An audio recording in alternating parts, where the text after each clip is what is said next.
श्रीमते भक्ति वेदांत नमस्ते सरस्वती देवे गौरवाणी प्रचारिणे निर्विशेष शून्यवादी जय श्री कृष्ण चैतन्य प्रभु नित्यानंद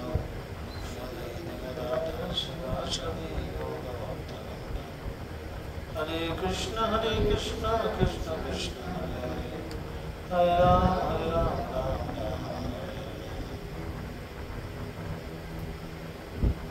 मुखं करोति वाचालं मौनं लङ्घयते तत्कृपातमहं वन्दे श्रीगुरुदिनतारिणं परमानन्दमाधवं श्रीचैतन्येश्वरं श्रीचैतन्यमनोभीष्टं स्थापितं येन भूतले शान्तिरूपकदामयं ददातीशमनोतिगं नित्यप्रायो सर्वत्रेषु नित्यं भगवति सेवया भगवते उत्तम श्लोके भक्ति भगवति जय श्री कृष्ण चैतन्य प्रभु नित्यानंद श्री अद्वैत गदाधर शिवासदि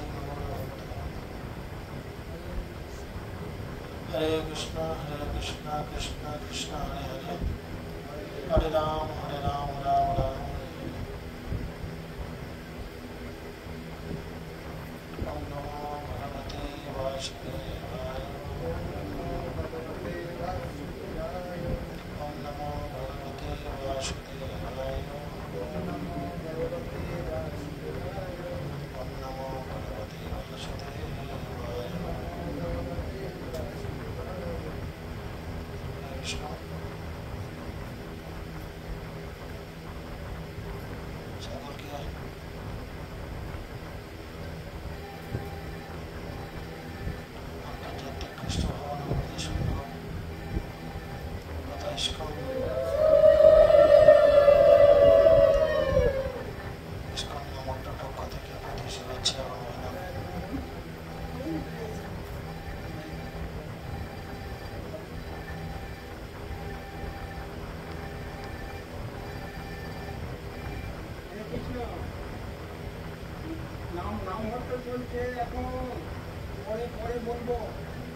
তুমি আমার জানি দেখাইলা বৃন্দাবন, এই দিন আমি নারীতে শুধন।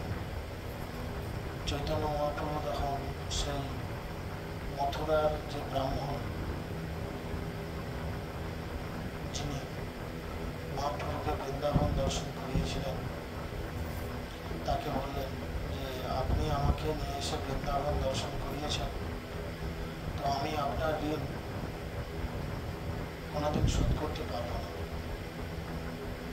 যে তোমার ইচ্ছা আমি সেইটা করিব, যাহা লইয়া যাও তুমি তাহাই যাইব।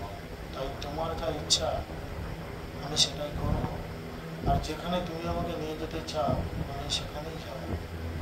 প্রাতঃকালে মহাপ্রভু প্রাতঃ স্নান করিল, বৃন্দাবন ছাড়িব জানি প্রেমাবেশ হইল। পরের দিন সকালবেলা চৈতন্য মহাপ্রভু খুব ভোরে উঠে স্নান আদি করলেন এবং এই বৃন্দাবনকে ছেড়ে চলে যাওয়ার কথা মনে মনে চিন্তা করে তিনি প্রেমাবিষ্ট হলেন। বাহ্য বিকার নাহি প্রেমাবিষ্ট মন, ভট্টাচার্য কহে চলো যাই মহাপন। যদিও মহাপ্রভুর বাহ্যে কোনো বিকার প্রদর্শন করেননি, তবুও তার মন খুবই প্রেমাবিষ্ট হয়ে গেছিল এবং সেই সময় বলভদ্র ভট্টাচার্য তাকে বললেন, চলুন আমরা মহাবন সেখানে যাই। মহাবন কি আছে? মহাবন হচ্ছে গোকুলে অবস্থিত। গোকুলে ভগবান শ্রীকৃষ্ণ কি ছিল?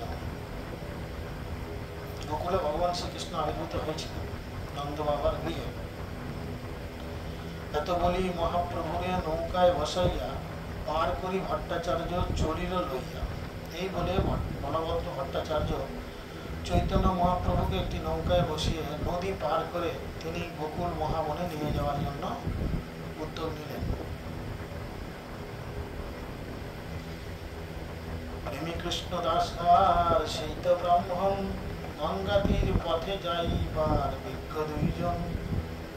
রাজপুত কৃষ্ণদাস এবং সনরিয়া ব্রাহ্মণ উভয় গঙ্গা তীরের পথ খুব ভালো করে জানতেন এবং যেতে যেতে তারা কি করলেন না, যাইতে যাইতে এক বৃক্ষতলে প্রভু সভা লইয়া বসিল সবার পথ শান্তি দেখিয়া। পথ চলতে চলতে মহাপ্রভু সকলের পথশান্তি দূর করবার অনুভব করে তিনি সবাইকে নিয়ে এসে একটি গাছের নিচে বসলেন।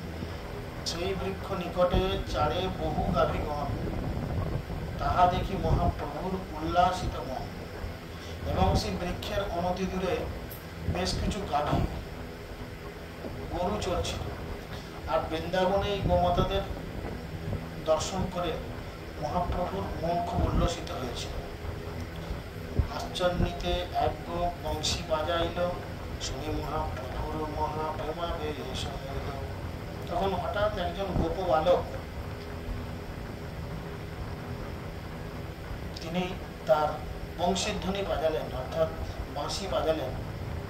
আর সেই বাঁশির আওয়াজ শ্রবণ করে মহাপ্রভু প্রেমাবিষ্ট হলেন। কেন প্রেমাবিষ্ট হলেন? কেন প্রেমাবিষ্ট হলেন মহাপ্রভু কি মনে হয়? কৃষ্ণ ঠিক এইভাবে গরু চড়াতে আসতো আর বাঁশি বাজাতো, তাই তিনি প্রেমাবিষ্ট হলেন।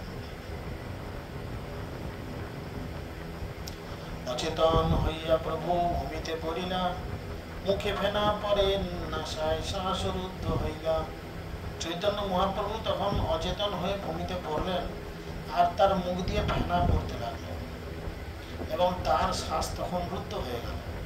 হেনকালে তাহা হাসরার দশ আইলা, মেলেচ্ছ পাঠান ঘোড়া হইতে উঠরিলা। ঠিক এই সময় 10 জন পাঠান অর্থাৎ 10 জন মুসলমান ঘোড়ায় করে এসে উপস্থিত হলেন এবং ঘোড়া থেকে তারা নামলেন। প্রভুরে দেখিয়া মেলেচ্ছ করয় বিচার, এই জাতি পাশ ছিল সুবর্ণ অপার। চৈতন্য মহাপ্রভুকে দেখে তারা ভাবলেন এই সন্ন্যাসীর কাছে নিশ্চয়ই অনেক সোনাদানা ছিল। ওই চারি বাটরা ধুতরু খাওয়াইয়া মারি দাঁড়িয়ে আছেন জাতির সব ধন লইয়া। ওই যে 4 জন বাটপার বসে রয়েছে, অর্থাৎ মহাপ্রভুর সঙ্গে যে 4 জন মানুষ এসেছেন, তো সেই 4 জন গাছের গোড়ায় বসে আছেন আর মহাপ্রভু মাটিতে ধুলোর মধ্যে ওলট পালট করছেন। তো সেই 10 জন পাঠান এসে মনে করেছে যে এরা নিশ্চয়ই, যে 4 জন বসে আছে, এরা নিশ্চয়ই জোর করে একে কিছু খাইয়ে দিয়েছে। কি খাইয়ে দিয়েছে? দুধের ফল খাইয়ে দিয়েছে, যার ফলে সে এরকম ধুলোর মধ্যে উল্টো পাল্টা করছে। এর কাছে নিশ্চয়ই অনেক সোনাদানা ছিল। তবে সেই পাঠান 4 জনের বাঁধিল, কাটিতে চাহে গৌড়িয়া সব কাঁপিতে লাগে। তখন সেই পাঠানরা সেই 4 জনকে বাঁধলেন এবং বেঁধে তাদের কেটে কুচিয়ে দেওয়ার জন্য উদ্যত হলেন। তখন সে 4 জন ভয়ে কাঁপতে লাগলো। কৃষ্ণদাস রাজপুত নির্ভয় সে বড়, সেই বিপ্র নির্ভয় সে মুখ হতে মুখে দর দর। এদিকে কৃষ্ণদাস ছিলেন একজন রাজপুত, তার কোনো ভয় ছিল না, এবং সানারিয়া ব্রাহ্মণটি ছিলেন নির্ভীক, এবং তিনিও তার মুখে খুব সাহস দেখাতে লাগলেন। বিপ্র কহে পাঠান তোমার পশ্চাৎ পাঁচসার দোহাই, চলো তুমি আমি সিকান্দার পাশ যাই। সেই ব্রাহ্মণ তখন বললেন, তোমরা পাঠান সৈনিকের বাদশাহের অনুগত, চলো তোমাদের সিকান্দারের অর্থাৎ সেনাপতির কাছে বিচারের জন্য তোমরা আমাদের নিয়ে চলো। এই জাতি আমার গুরু, আমি মথুর ব্রাহ্মণ, বাদশার আগে আছে মোর 100 জন। এই সন্ন্যাসী হচ্ছেন আমার গুরুদেব, এবং আমি মথুরার একজন ব্রাহ্মণ।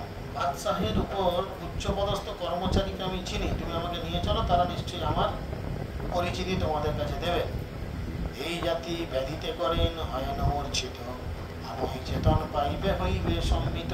এই ব্যাধির প্রভাবে এই সন্ন্যাসী কখনো কখনো মূর্ছিত হয়। আপনারা দয়া করে একটু অপেক্ষা করুন, তাহলেই দেখবেন অচিরেই তার চেতনা ফিরে পেয়ে তিনি আবার সুস্থ হয়ে যাবেন। অর্থাৎ মহাপ্রভু মাঝে মধ্যেই কৃষ্ণ প্রেমে মাতোয়ারা হতেন, এবং কখনো কখনো তিনি মূর্ছিত হয়ে পড়তেন, এবং সেই মূর্ছিত হয়ে যাওয়ার ফলে তিনি তার বাহ্য চেতনা হারিয়ে ফেলতেন। তাই এই ঘটনাগুলো সেই ব্রাহ্মণেরা জানতেন। তারা ওই জন্য ওনাকে বলছেন যে আপনি কিছুক্ষণ অপেক্ষা করুন, নিশ্চয়ই দর্শন করতে পারবেন যে উনি আবার ওনার বাহ্য চেতনা ফিরে পাচ্ছেন।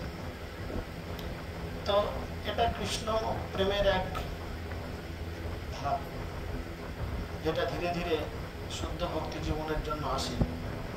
অনেক ইহা বৈশ বান্দি রাখো সবারে, ইহাকে পুছিয়া তবে মারেও সবারে। আপনারা এখন কিছুক্ষণ বসুন, আমাদের সবাইকে যেমন বেঁধে রেখেছেন এরকম বেঁধে রাখুন, তারপরে একে একে জিজ্ঞেস করে সবাইকে হত্যা করবেন এই সন্ন্যাসীটি যখন চেতনায় ফিরবে। পাঠান কহে তুমি পশ্চিমা মাথুর 2 জন, গৌড়িয়া ঠক এই কাঁপে 2 জন। পাঠান সৈনিকরা তখন বললেন, তোমরা সকলেই বাটপার, অর্থাৎ তোমরা সকলেই ডাকাত, তোমরা 2 জন মথুরার অধিবাসী, এবং এই 2 জন যারা ভয় কাঁপছ তারা হচ্ছে গৌড়ের অধিবাসী। কৃষ্ণদাস কহে আমার ঘর এই গ্রামে 200 তুর্কি আছে শতেক কামানে।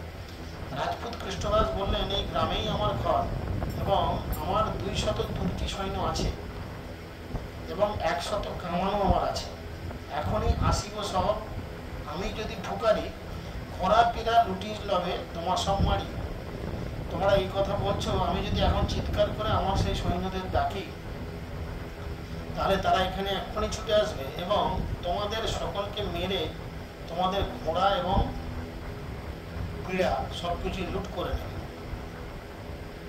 তো সেই জন্য মহাপ্রভু সেই কৃষ্ণদাসকে তার সঙ্গে রেখেছিলেন, যেহেতু তিনি জাতিতে ছিলেন রাজপুত। গৌড়িয়া বাটপার নহে তুমি বাটপার, তীর্থবাসী লুট আর চাহ মারিবার। এইসব গৌড়ীয়রা তীর্থযাত্রী বাটপার নয়, তোমরা হচ্ছে বাটপার, কেননা তোমরা তীর্থযাত্রীদের মেরে তাদের ধন সম্পদ ইত্যাদি লুট করে নিতে চাও। শুনিয়া পঠন মারে সংকোচ হইল, হেনকালে মহাপ্রভুর চৈতন্য পাইল। সে কথা শুনে পাঠান সৈন্যরা অন্তরে সংকুচিত হলেন, এবং ঠিক এরকম সময় চৈতন্য মহাপ্রভু তার জ্ঞান ফিরে পেলেন। হুঙ্কার করিয়া উঠে বলে হরি হরি, প্রেমাবেশে নৃত্য করে ঊর্ধ্ববাহু করি। হুঙ্কার করে চৈতন্য মহাপ্রভু জেগে উঠলেন এবং হরি হরি বলতে লাগলেন, এবং ঊর্ধ্ববাহু করে তিনি প্রেমাবেশে নৃত্য করতে লাগলেন। প্রেমাবেশে প্রভুর যাবে করেন চিৎকার, মেলেচ্ছের হৃদয় যেন লাগে শিরোধার। প্রেমাবেশে চৈতন্য মহাপ্রভু যখন চিৎকার করতে লাগলেন, তখন সেই মুসলমান সৈনিকদের হৃদয়ে তা যেন বজ্রের আঘাত করতে লাগলো। ভয় পাইয়া মেলেচ্ছ ছাড়ি দৃঢ়চারী জন প্রভু না দেখিল নিজ মনের বন্ধন। ভয় পেয়ে তখন পাঠান সৈনিকেরা মহাপ্রভুর 4 জন পারিষদকে মুক্ত করে দিলেন। কিন্তু সৌভাগ্যের বিষয় এটাই যে সেই বন্ধনগ্রস্ত অবস্থা মহাপ্রভু তার ভক্তদের দেখলেন না। ভট্টাচার্য আসি প্রভুরে ধরি বসাইল, মেলেচ্ছগণ দেখি মহাপ্রভু বাহ্য হইল। তখন বলভদ্র ভট্টাচার্য এসে চৈতন্য মহাপ্রভুকে ধরে বসালেন এবং মুসলমান সৈনিকদের দেখে চৈতন্য মহাপ্রভুর বাহ্য চেতনা ফিরে এলো। মেলেচ্ছগণ আসি প্রভুর মন্দির চরণ, প্রভু আগে কহে ঠক 4 জন। মুসলমান সৈনিকেরা তখন চৈতন্য মহাপ্রভুর আগে এসে তার চরণ বন্দনা করলেন এবং তাকে বললেন, এই 4 জন লোক ঠক বা প্রবঞ্চক, এই 4ই মিলি তোমার ধূত্র খাওয়াইয়া তোমার ধন লইল তোমায় পাগল করিয়া। এই 4 জন আপনাকে ধূত্র ফল খাইয়ে পাগল করে দিয়ে আপনার সমস্ত ধন সম্পদ চুরি করে নিয়েছে। প্রভু কহেন, ঠক নহে মোর সঙ্গীজন, ভিক্ষুক সন্ন্যাসী মোর নাহি কিছু ধন। চৈতন্য মহাপ্রভু তখন তাদের বললেন যে আমার সঙ্গে যে 4 জন রয়েছেন এরা কেউ ঠক প্রবঞ্চক নয়, এরা আমার সঙ্গী। আর আমি তো ভিক্ষুক সন্ন্যাসী, আমার কাছে তো কোনো ধন নেই। মৃগী ব্যাধিতে আমি প্রভু হই অচেতন, এই 4ই দয়া করি করেন পালন। মৃগী রোগ আমার রয়েছে, তাই কখনো কখনো আমি অচেতন হয়ে পারি এবং এই 4 জন আমাকে দয়া করে লালন পালন করেন। সেই মিলেচ্ছ মধ্যে এক পরম গম্ভীর, কালো বস্ত্রে পরে সেই লোক কহে পীর। সেই মেলেচ্ছদের মধ্যে একজন ছিলেন পরম গম্ভীর, তার পরনে ছিল কালো বস্ত্র এবং লোকেরা তাকে বলতো পীর। চিত্র আদ্র হইল তার প্রভুরে দেখিয়া, নির্বিশেষ বন্দে স্থাপে স্বশাস্ত্র উঠে আইয়া। শ্রী চৈতন্য মহাপ্রভুকে দর্শন করে তার চিত্ত আদ্র হলো এবং তিনি তখন তার শাস্ত্রের যুক্তি প্রদর্শন করে নির্বিশেষ ব্রহ্ম স্থাপন করার চেষ্টা করলেন। এখন আমরা এরপরে শুনতে পাবো চৈতন্য মহাপ্রভুর সাথে পীরের কথোপকথন। মুসলমানদের পীর আছে, তাই না? তো মহাপ্রভুর কাছে তিনি নিজেদের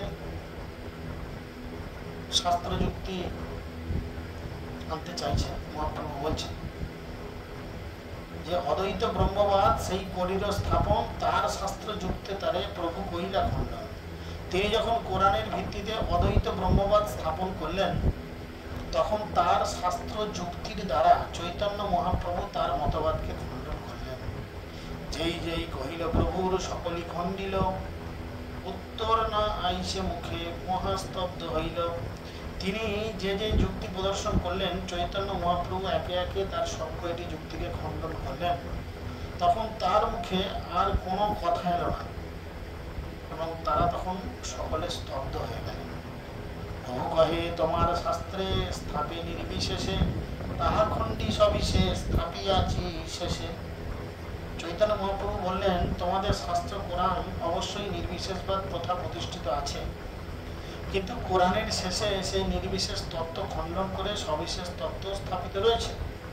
তোমার শাস্ত্রে কহে শেষে একই ঈশ্বর, সর্ব ঐশ্বর্য পূর্ণ তাহে শ্যাম কলেবর। কোরআনে প্রতিপন্ন করে চরমে বলা হয়েছে ভগবান একই, তিনি সর্ব ঐশ্বর্য পূর্ণ এবং তার অঙ্গকান্তি বর্ষার জলভরা মেঘের মতো। তাই না? মুসলমান শাস্ত্রে পর্যন্ত বর্ণনা করে বিশ্বাস করা হয়েছে, সেখানে বলা হয়েছে যে কৃষ্ণ তিনি হচ্ছেন এক এবং অদ্বিতীয় এবং তার গায়ের রং জলভরা মেঘের মতো। তো তবু আমরা অনেকেই মাঝে মধ্যে পিত্তলায় সিন্নি ফিন্নি দিতে যাই, ঘোড়া ঘোড়া দিতে যাই।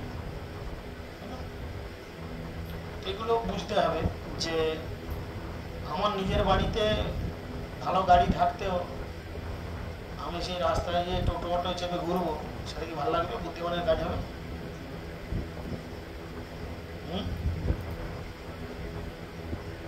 তাই না? চৈতন্য মহাপ্রভু এই কলিযুগের যুগাবতার। তিনি এই কলিযুগে আমাদের মতো কলিহত জীবকে উদ্ধার করার জন্য এই জড়জগৎ এসেছেন এবং তিনি প্রতিটা জীবের মধ্যে হরে কৃষ্ণ মহামন্ত্র প্রচার করে আমাদের এই কলিযুগের কলির কলমস থেকে উদ্ধার করিয়ে তার নিজ ধাম গোলক বৃন্দাবনে ফিরিয়ে নিয়ে যেতে চাইছেন। এবং তিনি ওই জন্যই বলেছেন কলিযুগে হরে কৃষ্ণ মহামন্ত্র ছাড়া আর কোনো গতি নেই। ফলেও নাস্তেব নাস্তেব নাস্তেব গতির অন্যথা। কলিযুগে কেবলমাত্র হরিনাম, কেবলমাত্র হরিনাম, কেবলমাত্র হরিনাম, এছাড়া জীবের কোনো গতি নেই। তুমি যাই করো, লক্ষ্য করে দেখুন, আপনি সারা জীবন দুর্গা, কালী, মনসা, হেন তেন যাই পুজো আজা করেন, মৃত্যুর পরে আপনার বিচার করবেন একজন, কে বিচার করে? মরার পর কে বিচার করে? ভগবান বিচার করে? হ্যাঁ, নিজেদের হিন্দু বলতে লজ্জা লাগে না? মদের কোন প্যান্টটায় বেশি নেশা হয় আর কোনটা খেলে মদের বেশি গন্ধ থাকে না, সেগুলো আমরা সব জানি। কিন্তু মরার পরে আমাদের কে বিচার করবে আমরা সেটা জানি না। ব্রয়লার মুরগি ক টাকা করে কিলো বিক্রি হচ্ছে, ভোরবেলা ঘুম থেকে উঠেই লোকে কান খাড়া করে আজকে শুনছে, ভোর 5টা থেকে মাইকে হাঁটতে বেরিয়েছে। সেটা ঠিক মনে আছে, 135 টাকা গোটা আর কাটা হচ্ছে 200 টাকা, ঠিক মনে আছে। কিন্তু এটা আমাদের মনে নেই যে মরার পরে কে আমাদের বিচার করবে, তাই না? মরার পরে বিচার করবে কে? যমরাজ, তাই না? বলে মরে জমের কাছে চলে গেছে, জমের ঘর যা বলে না, তাহলে মরলে জমের ঘর যেতে হয়। সেই যমকে, যম হচ্ছেন ভগবানের যে 12 জন বিশেষ পার্ষদ রয়েছেন, 12 জন ভগবানের অতি প্রিয় বৈষ্ণব রয়েছেন, তার মধ্যে যমরাজ হচ্ছেন একজন। তাহলে মরার পরে আপনার বিচার করবেন একজন বৈষ্ণব। তাহলে বৈষ্ণব মানে তিনি ভগবানের সেবক। বৈষ্ণব তার দুর্গা, কালী, লক্ষ্মী, গণেশ, সরস্বতী, মনসার সেবক নন। বৈষ্ণব মানে তিনি ভগবানের সেবক। তাহলে মারা গেলে আপনার বিচার করবেন একজন বৈষ্ণব, করবে না? আপনি সারা জীবন কি করেছেন না করেছেন হিসেব করবেন একজন বৈষ্ণব, অথচ আপনি বৈষ্ণবের জীবনযাপন পালন করছেন না। যেটা হচ্ছে আমাদের নির্বুদ্ধিতার লক্ষ্য। সারা জীবন তো কত কি করলাম, মরে গেলে শ্মশানে নিয়ে যাবে কি বলে বলবেন? বারবার তাকে বলছে, মরে গেলেও তাকে বলছে, মুখে একবার হরি বল বলছে না, হরি বল, হরি বলতে বলছে। কেন না, হরি তোর সমস্ত অপরাধকে হরণ করবে। আমরা চেতনা দেব না। পাড়ায় কেউ মরে গেল, লাইন ধরে দেখতে চলে যায়, লাইন দিয়ে দেখতে চলে যায়। আগো 14 মরণ মরে গেল, যা। লোকের মধ্যে কত কথাবার্তা, কত কথোপকথন। মরে গেলেই সব থেকে চরিত্রহীন নোংরা মানুষটা ভালো হয়ে যায় না আমাদের কাছে। একটা মাতাল পাড়াতে উপদ্রব করে মরে গেলে দেখবে ভয় ভয় বলবে, না খুব ভালো ছিল গো। কেন? যদি ভূত হয়ে গলা টিপে ধরে, মরার ভয় তো আমাদের আছে। কিন্তু আমরা ভাবি না যে আমরা একদিন এই দেহকে পরিত্যাগ করব। এ দেহের পতন হলে কি রবে তোমার, কেহ সাথ নাই দিবে পুত্র পরিবার। যখন এই দেহের পতন হবে, যখন তুমি মারা যাবে, যখন তুমি মৃত্যু হওয়ার পর তোমার কৃতকর্ম অনুযায়ী তুমি ভগবানের ধাম প্রাপ্ত হবে বা নরক প্রাপ্ত হবে, তখন তোমাকে একাকেই যেতে হবে, কেউ সঙ্গে যাবে না, ছেলে পুলে কেউ সঙ্গে যাবে না। এই জন্য আমাদের শিল প্রভুপাদ, যিনি আমাদের ইস্কনের প্রতিষ্ঠাতা আচার্য, তিনি বারবার বলছেন আমাদের সবসময় কৃষ্ণ ভাবনামৃত হয়ে থাকতে হবে, কৃষ্ণ কনসাসনেস জীবনযাপন করতে হবে। কারণ মৃত্যু কার জীবনে কখন আসে আমরা কেউ জানি না।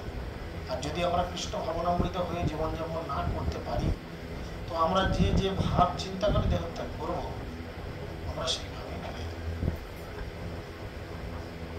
ভগবানের যে তৈরি করা এই যে অনন্ত কোটি ব্রহ্মাণ্ড রয়েছে, তার মধ্যে 84 লক্ষ রকমের শরীর রয়েছে। 84 লক্ষ রকমের শরীর আছে, অর্থাৎ 84 লক্ষ রকমের ইচ্ছা আছে।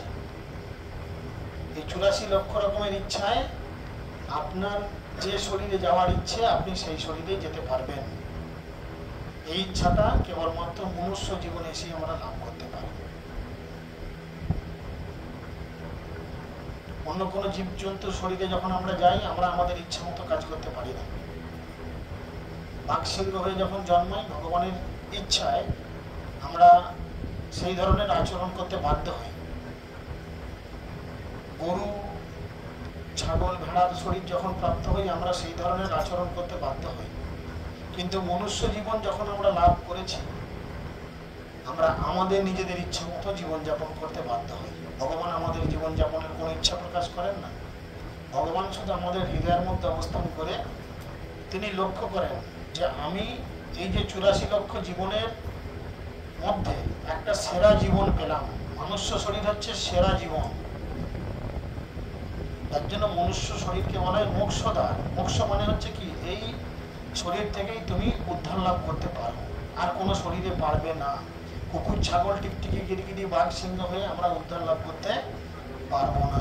আমরা মনুষ্য শরীরেই উদ্ধার লাভ করতে পারবো। নিজেদের ভগবানের কাছে নিয়ে যেতে পারবো, অথবা নিজেদের নরকগামী করে নরকে যমরাজের কাছে নিয়ে যেতে পারবো।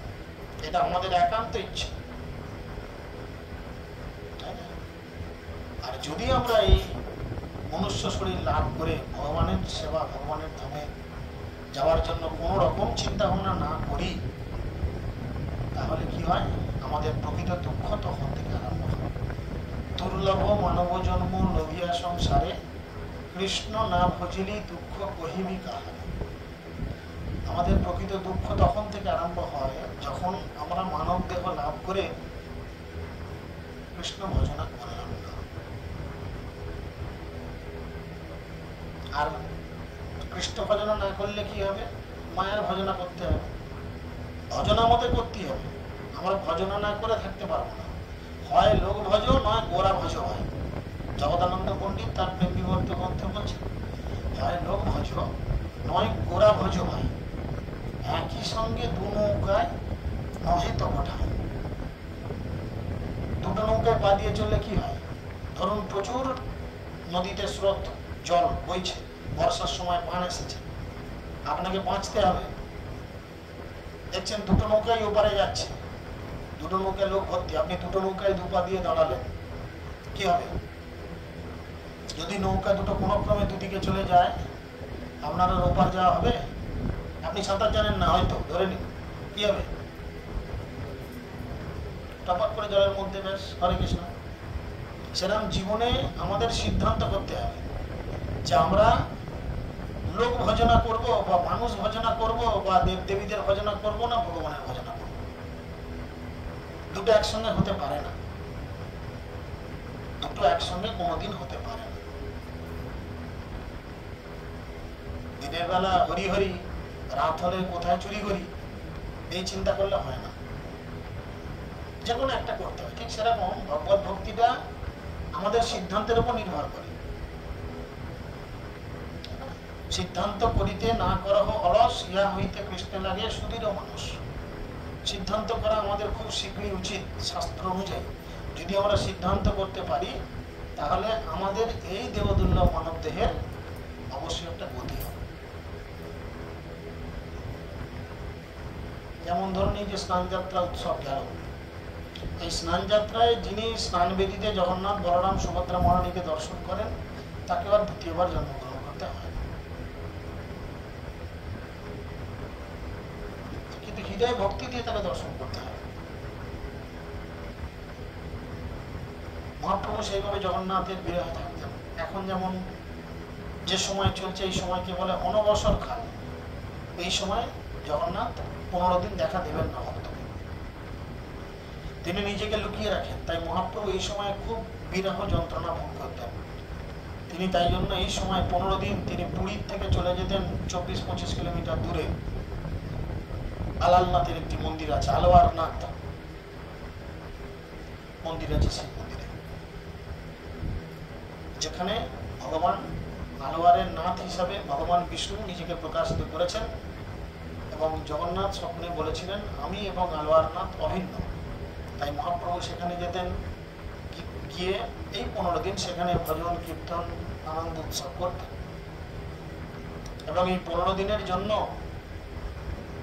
মন্দির প্রাঙ্গণ হয়ে উঠত খুব মুখরিত। আর মহাপ্রভু কৃষ্ণ বিরহে যখন দণ্ডবত প্রণাম করতেন, যে পাথরের উপর শুয়ে সেই পাথর খণ্ডটা পর্যন্ত মহাপ্রভুর বুকের, পায়ের, হাঁটু, হাতের, দাড়ির, কপালের দাগ পড়ে যায়। আজও সেই পাথর খণ্ড সেই মন্দিরে প্রাঙ্গণে রাখা রয়েছে। তো যারা সেই স্থান দর্শন করেছেন বা গেছেন, সেখানে সেই পাথরে নিশ্চয়ই তারা প্রণাম করেছেন মহাপ্রভুর চরণ চিহ্নকে। সেই জন্য আমাদের ভক্তি জীবনে মহাপ্রভু অনেক কিছু ছাপ ফেলে গেছেন, যেগুলো মহাপ্রভুর কৃপানামক করুণা যদি আমরা লাভ করতে পারি, আমাদের জীবন উদ্ধার হবে। তাই মুসলমানদের যে শাস্ত্র কোরআন, এই শাস্ত্র কোরআনে সুফি নামক একটি মুসলমান সম্প্রদায় রয়েছে। সুফিরা জীবেদের সঙ্গে ঈশ্বরের একত্বে বিশ্বাস করে, নির্বিশেষবাদ স্বীকার করে। তাদের মধ্যে মহাবাক্য হচ্ছে অনলক। এই সুফি মত শঙ্করাচার্যের মত থেকে উৎপন্ন হয়েছে, তাতে কোনো সন্দেহ নেই। তাই মহাপ্রভু তাকে বলছেন যে তোমাদের শাস্ত্রে তো শেষে কৃষ্ণই যে ভগবান, এটা মেনে নিয়েছে। আপনি কি কোনোদিন কোনো মুসলমানকে দেখেছেন যে তারা নিজের কি বলে নামাজ পাঠ ছেড়ে দিয়ে আমাদের মন্দিরে এসে পুজো দিয়েছে বা পুজো করেছে? হ্যাঁ, এরকম অনেক জায়গা আছে তারা পুজো অংশগ্রহণ করেছে। কোনো অনেক ক্লাব আছে, মুসলিম মেম্বার আছে, অংশগ্রহণ করেছে, সেটা আলাদা ব্যাপার। নিজের ধর্মটা বজায় রেখে তারপরে তারা এসেছে, সেটা বাদ দিয়ে তারা করেনি। কিন্তু আমরা কি করছি? ভগবান শ্রীকৃষ্ণ গীতাতে বলছেন, পরধর্ম ভয়াবহ। নিজের ধর্মে থাকা অবশ্যই ভালো, কিন্তু যদি আমরা পরধর্মে গমন করি, পরধর্মে যাই, তাহলে কি হবে? সেটা হবে আমাদের জন্য সত্যি ভয়ের এবং উদ্বেগের, উৎকণ্ঠার কারণ। তো সেই কারণে আমাদের এই বিষয়গুলো বুঝে রাখা প্রয়োজন, যে আমরা সঠিকভাবে সঠিক ধর্মে রয়েছি কি পরধর্মে গেছি। সচ্চিদানন্দ দেহ পুনর্ব্রহ্ম স্মরণ, সর্বাত্মা সর্বজ্ঞ নিত্য সর্বাধি স্মরণ। কোরআনের বর্ণনা অনুসারে ভগবানের দেহ হচ্ছে সচ্চিৎ আনন্দময়। আপনারা সকলেই জানেন ভগবানের রূপ সচ্চিদানন্দময়। তিনি পূর্ণ ব্রহ্মস্বরূপ এবং তিনি হচ্ছেন সর্বাত্মা, সর্বজ্ঞ এবং সবকিছুর উৎস। সৃষ্টি স্থিতি প্রলয় তাহা হইতে হয়, স্থূল সূক্ষ্ম জগতের দেহ সমাশ্রয়। সৃষ্টি স্থিতি এবং প্রলয় তার থেকেই হয়। সূক্ষ্ম এবং স্থূল জগতের তিনি হচ্ছেন মূল আশ্রয়। এই জগতের যা কিছু হয় সূক্ষ্ম এবং স্থূল, তিনি হচ্ছেন সবকিছুর মূলাধার বা মূল আশ্রয়। সর্বশ্রেষ্ঠ সর্বারাধ্য কারণের কারণ, তার ভক্তে হয় জীবের সংসার তারণ। তিনি সর্বশ্রেষ্ঠ, সকলের আরাধ্য এবং সর্বকারণের পরম কারণ। তাকে ভক্তি করা হলে জীবের কি হয়? সংসার বন্ধন মোচন হয়। ভগবানকে যদি সেবা করা হয়, ভগবানকে যদি নিজে গ্রহণ করা যায়, তাহলে বদ্ধ জীবের সংসার বন্ধন মোচন হয়। তা না হলে এই সংসার বন্ধনের মধ্যে আমরা বারবার চাকার মতো ঘুরতে থাকি। তো সেই জন্য যদি আমরা সংসার বন্ধন থেকে মুক্ত হতে চাই, আমাদের অবশ্যই ভগবানের সেবা করতে হবে। তার সেবা বিনা জীবের না যায় সংসার, তাহার চরণে প্রীতি পুরুষার্থ সার। তার সেবা বিনা বদ্ধ জীবের সংসার মোচন হয় না, এবং তার চরণে প্রীতি লাভ করাই হচ্ছে জীবনের পরম লক্ষ্য। এখানে বলছে মুসলমানদের শাস্ত্র অনুসারে ইবাদত বা দিনে 5 বার প্রার্থনা বা নামাজ না জানালে জীবনে কোনোদিন সাফল্য লাভ করা যায় না। মুসলমানরা বলে, তাই না? 5 ওয়াক্ত নামাজ বলে ওরা। দেখুন, 5 ওয়াক্ত নামাজ তো বলে। চৈতন্য মহাপ্রভু দেখিয়ে গেছেন যে মুসলমানদের শাস্ত্র ভগবত প্রেম লাভই হচ্ছে জীবনের চরম লক্ষ্য। নামাজ যে তারা পড়ে, কার জন্য পড়ে? আল্লাহর জন্য পড়ে। আল্লাহ কি? আল্লাহ হচ্ছেন ভগবান। কোরআনের কর্মযোগ এবং জ্ঞানযোগের কথা অবশ্যই বর্ণনা করা হয়েছে, কিন্তু চরমে ঈশ্বরকে প্রার্থনা বা ইবাদত নিবেদন করাই হচ্ছে জীবনের চরম লক্ষ্য। ওই যে বলছে 5টা সময় নামাজ পড়তে হয়। ঠিক সেরকম দেখুন, আমাদের হিন্দু শাস্ত্রে বর্ণনা করা রয়েছে, যারা ব্রাহ্মণ বা ব্রাহ্মণ দীক্ষা পেয়েছে তাদের জন্য ত্রিসন্ধ্যা গায়ত্রী, দিনে 3 বার, সকালে, দুপুরে এবং সন্ধ্যায় গায়ত্রী মন্ত্র উচ্চারণ করতে হবে। এবং দিনে দুবার সকালে সন্ধ্যায় হরিনাম কীর্তন করা উচিত। তাহলে আমাদের কবার হলো? সিস্টেমটা সবার জন্যই এক, কিন্তু আমরা তবু পরধর্মের দিকে বারবার ছুটে যাওয়ার জন্য প্রার্থনা করি। মোক্ষাদি আনন্দ যার নহে এক কোণ, পূর্ণানন্দ প্রাপ্তি তার চরণ সেবন। মোক্ষ আদি আন্দাজ যার এক কোণও নয়, সেই পূর্ণ আনন্দ লাভ করা যায় তার শ্রীপাদপদ্ম সেবা করার মাধ্যমে। কেবলমাত্র ভগবানের সেবা করার মাধ্যমে আমরা জীবনের সব থেকে বড় জিনিস প্রাপ্ত হই, সেটা হচ্ছে কি? আনন্দ। আনন্দ কোথায় আসে? আনন্দ কোথায় আসে? হৃদয়ে আসে। তো হৃদয়ে আনন্দ আসে। তখন আনন্দ কখন আসে না? যখন আমরা ভগবানের সঙ্গে নিজেদেরকে সম্পর্কীকরণ করি, তখনই কেবলমাত্র আমাদের হৃদয়ে আনন্দ আসে। তোমার পণ্ডিত সবার নাহি শাস্ত্র জ্ঞান, পূর্বাপর বিধি মধ্যে পর বলবান। তোমার পণ্ডিতদের যথাযথ শাস্ত্র জ্ঞান নেই, যদিও তোমাদের শাস্ত্রে বহু প্রকার বিধির অনুশীলন করার নির্দেশ দেওয়া হয়েছে, কিন্তু তারা জানে না যে তারা চরমে যে সিদ্ধান্ত করছে সেটাই সবচাইতে বলবান বা ভগবানের জন্য সিদ্ধান্ত। নিজ শাস্ত্র দেখি তুমি বিচার করিয়া, কি লিখিয়াছে শেষে কহ নির্ণয় করিয়া। তোমার নিজেদের শাস্ত্র কোরআন দেখে এবং সেখানে কি লেখা রয়েছে তা দেখে বিচার করে সিদ্ধান্ত করো এবং সিদ্ধান্ত নিয়ে তুমি আমাকে বলো। এই কথাগুলি মহাপ্রভু সেই মুসলমান সৈনিকদের বললেন। মেলেচ্ছ কহে যেই কহ সেই সত্য হয়, শাস্ত্রে লিখিয়াছে কেহ লইতে না পারায়। সেই সাধু মুসলমানটি উত্তর দিলেন, সেই পীর, যাকে পীর বলে মনে করছিল, তিনি উত্তর দিলেন, আপনি যেটা বললেন সেটাই সত্যি, কোরআনে তা অবশ্যই লেখা আছে, কিন্তু আমাদের পণ্ডিতেরা তা বুঝতে পারে না এবং তা গ্রহণ করতে পারে না। তাই তারা কি করছে? বলে কোরবানি দাও। কোরবানি মানে কি? তোমার সব থেকে প্রিয় বস্তুটার বলিদান দাও। কোথায় বলিদান দাও? ভগবানের চরণে অর্পণ করো, আল্লাহর চরণে অর্পণ করো তোমার সব থেকে প্রিয় বস্তুটা। আপনার সব থেকে প্রিয় বস্তু কি? বলেন, আপনার প্রিয় বস্তু কি? এর বাড়ি কোথায়?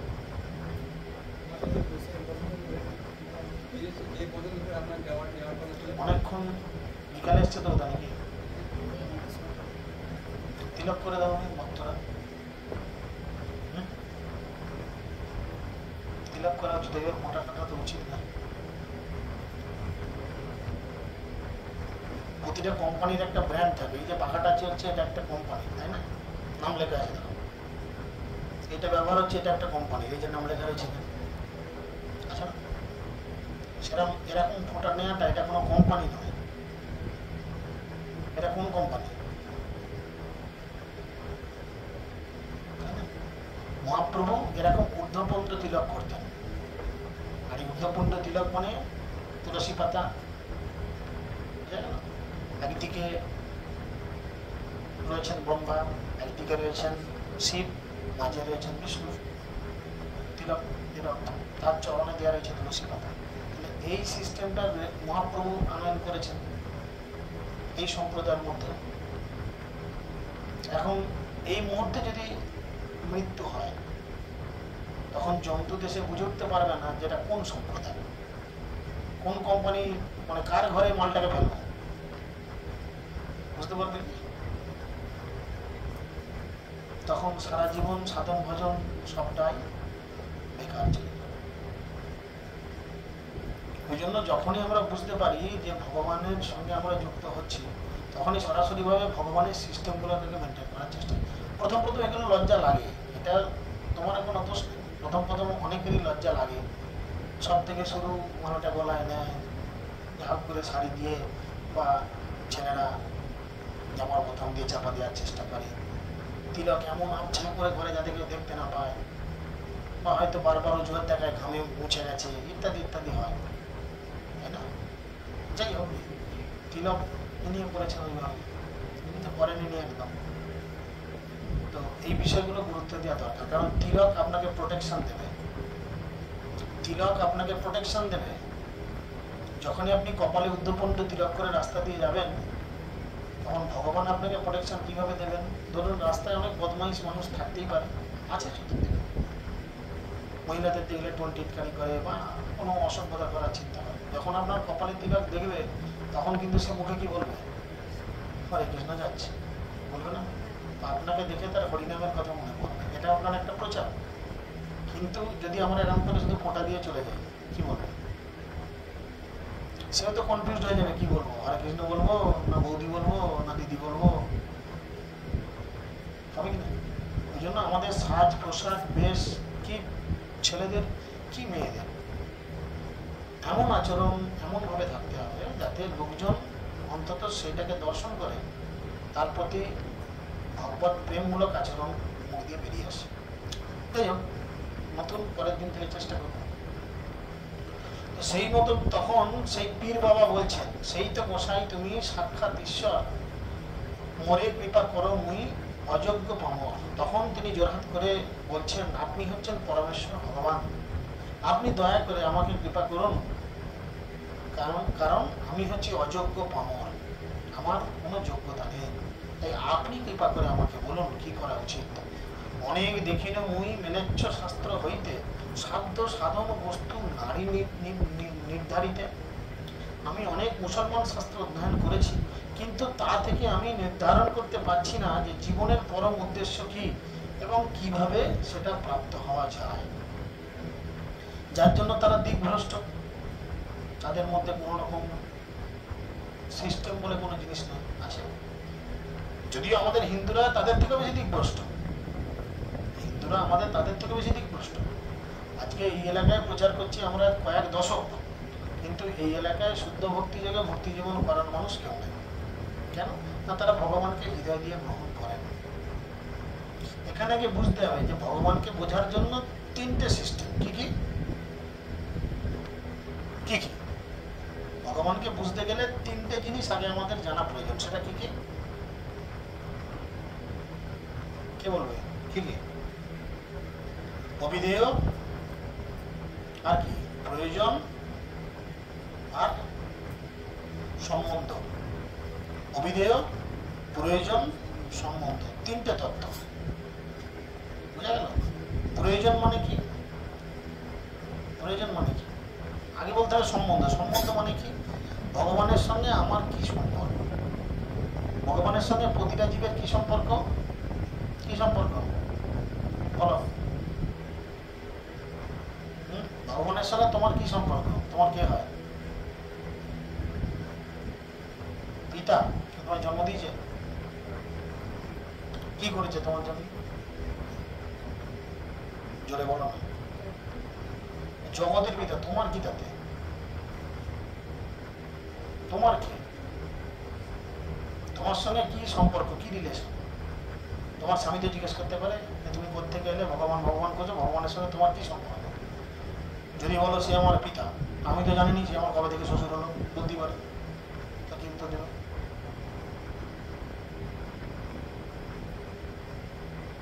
ভগবানের সঙ্গে আমাদের সম্পর্ক কি? আমরা হচ্ছে ভগবানের নিত্য দাস, নিত্য দাস বা দাসী, তাই না? এটা হচ্ছে সম্বন্ধ।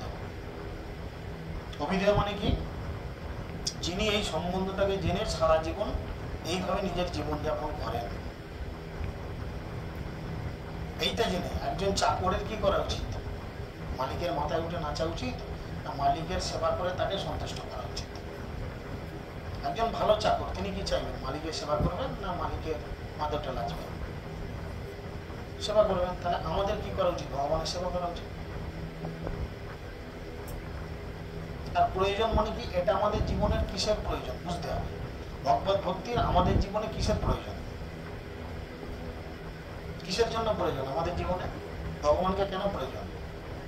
আমরা যদি এই সংসার বন্ধন থেকে মুক্ত হতে চাই তাহলে একমাত্র ভগবানই গতি।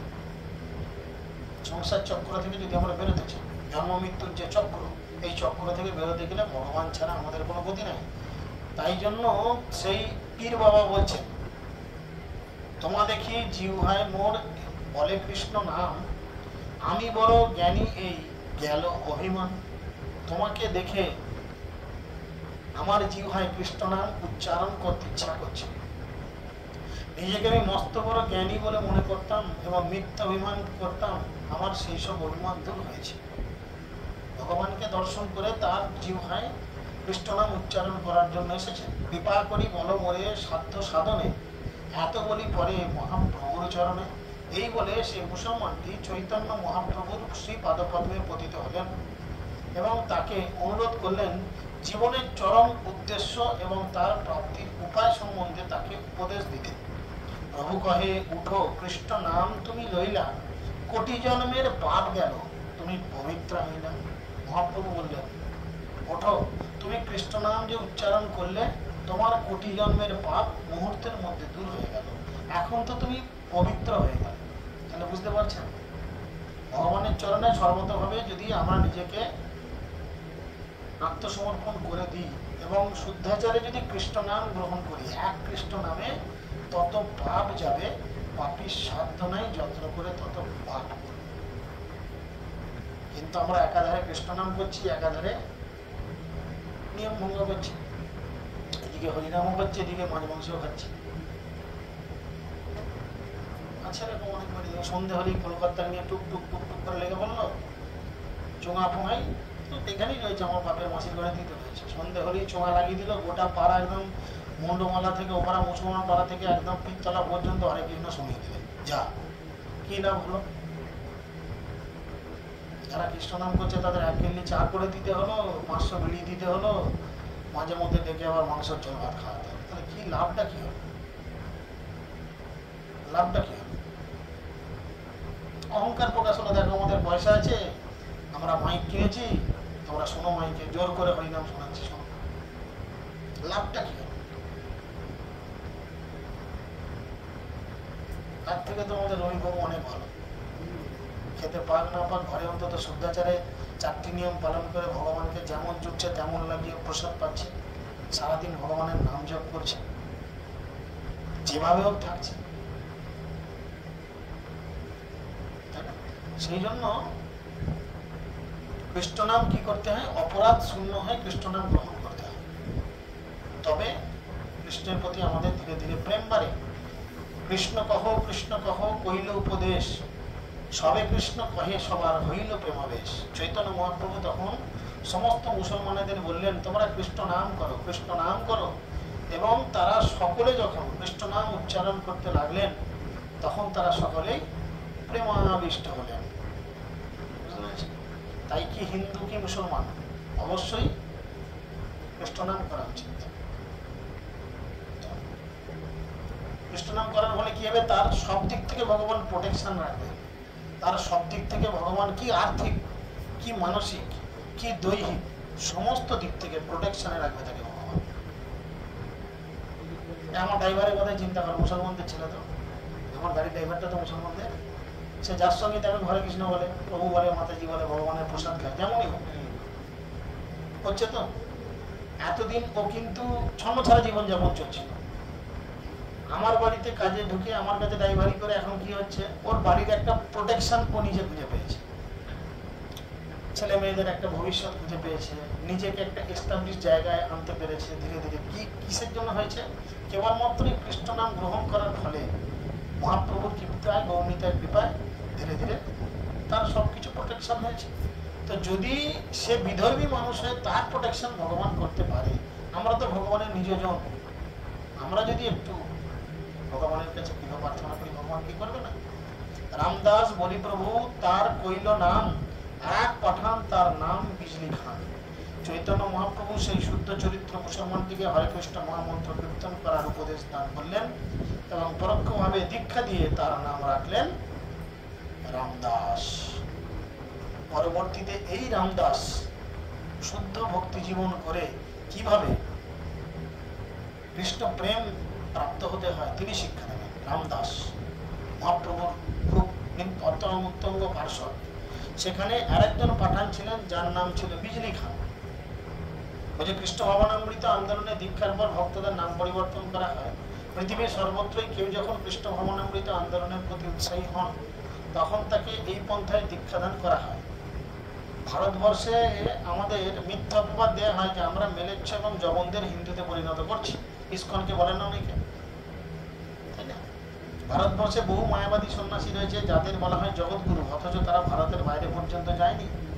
তাদের অনেকে শিক্ষিত নয়, কিন্তু তারা তাদের আন্দোলনের বিরুদ্ধে প্রতিবাদ করে আমাদের বিরুদ্ধে অভিযোগ করে যে আমরা মুসলমান জবনদের বৈষ্ণব বলে হিন্দু ধর্মের মর্যাদা নষ্ট করছি।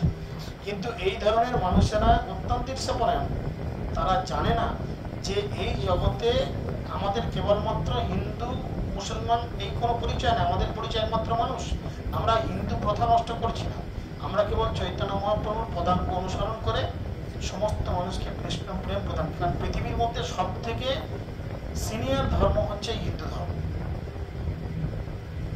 এবং তার থেকেও বেশি সিনিয়র হচ্ছে ধর্ম কোনটা? সনাতন ধর্ম। সনাতন কথার অর্থ কি? যেটা অবিনশ্বর, যার কোনো ক্ষয় নেই, যার কোনো ধ্বংস নেই। তো এই সনাতন ধর্মে আমরা দীক্ষিত হয়েছি। তাই তিনি কি করেছেন যে মহাপ্রভু পদাঙ্ক অনুসরণ করে সারা পৃথিবী পরিভ্রমণ করে কৃষ্ণ ভবন অমৃত বিতরণ আমরা করছি। যারা কৃষ্ণদাস অথবা রামদাস রূপে শ্রীকৃষ্ণকে জানতে আগ্রহী, তাদের ভগবানের সেবক বলে আমরা গ্রহণ করছি।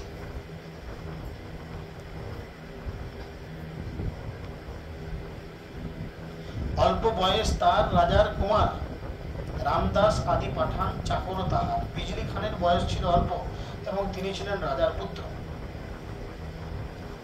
রামদাস আদি পাঠানেরা ছিলেন তার চাকর। কৃষ্ণ বলি পরে সেই মহাপ্রভুর পায়, প্রভুর শ্রীচরণ দিল তাহার মাথায়। বিজলি খান তখন কৃষ্ণ কৃষ্ণ বলতে বলতে মহাপ্রভুর চরণে পতিত হলেন, এবং তখন মহাপ্রভু তার পদপদ্ম সেই বিজলি খান, যিনি মুসলিম রাজার কুমার রাজপুত্র, তার মাথায় স্থাপন করলেন। তা সবার কৃপা করি প্রভু তো চলিলা, সেই তো পাঠান সব বৈরাগী হইলা। তাদের সকলকে কৃপা করে চৈতন্য মহাপ্রভু সেখান থেকে চলে গেলেন, এবং সেই পাঠান মুসলমানেরা বৈরাগীতে পরিণত হইলেন। পাঠান বৈষ্ণব বলি হইল তার খ্যাতি, সর্বত্র গাহিয়া বলে মহাপ্রভুর কীর্তি। সেই বিজলি খান হইল মহাভাগবত, সর্বতীর্থে হইল তার পরম মহৎ। পরে তারা পাঠান বৈষ্ণব নামে পরিচিত হয়েছিলেন এবং সর্বত্র চৈতন্য মহাপ্রভু মহিমা কীর্তন করে ঘুরে বেড়াতেন। সেই বিজলি খান তখন এক মহাভাগবতে পরিণত হয়েছিলেন এবং তার মাহাত্ম্য সমস্ত তীর্থে তীর্থে প্রচারিত হতে লাগলো। এইভাবে চৈতন্য মহাপ্রভু লীলাবিলাস করেছিলেন এবং পশ্চিম ভারতে এসে তিনি মেলেচ্ছ এবং জবনদের মহা সৌভাগ্য প্রদান করেছিলেন। সেরাক্ষেত্রে আসি প্রভু কইলা গঙ্গা স্নান, গঙ্গা তীর্থে পথে কইল প্রয়াগে পান। তারপর চৈতন্য মহাপ্রভু সেরাক্ষেত্র নামক তীর্থে ভ্রমণ করলেন এবং সেখান থেকে তিনি এলাহাবাদে গঙ্গায় স্নান করলেন। তারপর গঙ্গার তীরের পথ ধরে প্রয়াগের অভিমুখে যাত্রা করলেন। সেই বিপ্রের কৃষ্ণদাস প্রভু বিদায় দিলা, জোর হাতে দুইজন কহিতে লাগিলা, প্রয়াগ পর্যন্ত দুই তোমার সঙ্গে যাব, তোমার চরম সঙ্গ কোন কাহা পাবো। মেলেচ্ছ দেশ কেহ কাহা করায় উৎপাত, ভট্টাচার্য পণ্ডিত কহিতে না জানত ভাত। অর্থাৎ তারা দুইজন তখন মহাপ্রভুর চরণে পড়ে প্রার্থনা করলেন যে প্রয়াগ পর্যন্ত অন্তত আপনার সঙ্গে আমাদের যেতে দিন, কেননা এই দেশ মেলেচ্ছদের অত্যাচারের দেশ, বারবার অত্যাচার করে, তাই আপনার মতো শুদ্ধ ভক্তের সঙ্গে আমরা কোনোদিনই পাবো না। শুনি মহাপ্রভু ঈষৎ হাসিতে লাগিলা, সেই দুইজনে প্রভুর সঙ্গে চলে আইলা। যেই যেই যেই জন প্রভুর পাইল দর্শন, সেই প্রেমে মত্ত হয় করে কৃষ্ণ সংকীর্তন। যে সমস্ত মানুষ চৈতন্য মহাপ্রভুর দর্শন লাভ করেছিলেন, তারাই প্রেমে মত্ত হয়ে হরে কৃষ্ণ মহামন্ত্র কীর্তন করতে শুরু করলেন। তার সঙ্গে অন্যান্য, তার সঙ্গে আন, এই মতো বৈষ্ণব কইলা সর্বদেশ প্রাণ। যারা চৈতন্য মহাপ্রভুর সাক্ষাৎ লাভ করলেন তারা বৈষ্ণবে পরিণত হয়েছিলেন, এবং যারা তাদের আবার দর্শন করলেন তারা বৈষ্ণবে পরিণত হয়ে গেলেন। এইভাবে সমস্ত দেশকে তিনি বৈষ্ণবে পরিণত করেছিলেন। দক্ষিণ যাইতে জয়ছে শক্তি প্রকাশীরা, সেই মতো পশ্চিম দেশ প্রেমে ভাসায় না। যেইভাবে তিনি দক্ষিণে গেছিলেন রামানন্দ রায় ইত্যাদির সঙ্গে যেমন তিনি আচরণ করে তাদের শুদ্ধ ভক্তে পরিণত করেছিলেন, সেইভাবে চৈতন্য মহাপ্রভু বৃন্দাবনের প্রয়াগ যাওয়ার পথে কুরুক্ষেত্রে গিয়েছিলেন। কুরুক্ষেত্রে একটা ভদ্রকালীর মন্দির রয়েছে, এবং এই মন্দিরটির অনতি দূরে চৈতন্য মহাপ্রভুর বিগ্রহ সম্বন্ধিত আরেকটি মন্দির রয়েছে। এটা যদি আমরা দেখতে পাই যারা কুরুক্ষেত্রে যায়, তো সেইভাবে তিনি পশ্চিম দেশকে পর্যন্ত, অর্থাৎ উত্তরপ্রদেশ, রাজস্থান, পাঞ্জাব, এইসব সাইডকে পর্যন্ত মহাপ্রভু কৃপা করে বৈষ্ণবে পরিণত করে তিনি আবার ফিরে আসলেন ত্রিবেণী সঙ্গম এলাহাবাদ বা প্রয়াগে আসলেন। তো প্রয়াগে এসে তিনি মাঘ মাসের মেলা, যেটা আমাদের মানে মেলা বলে, কুম্ভ মেলা বলে, সেই কুম্ভ মেলায় তিনি আসবেন এবং এসে তিনি আরও কিছু লীলার রস আস্বাদন করাবেন ভক্তদের মধ্যে। আমরা আগামী দিনে পরবর্তী ক্লাসে সেগুলি শ্রবণ করব। হরে কৃষ্ণ কৃষ্ণ কৃষ্ণ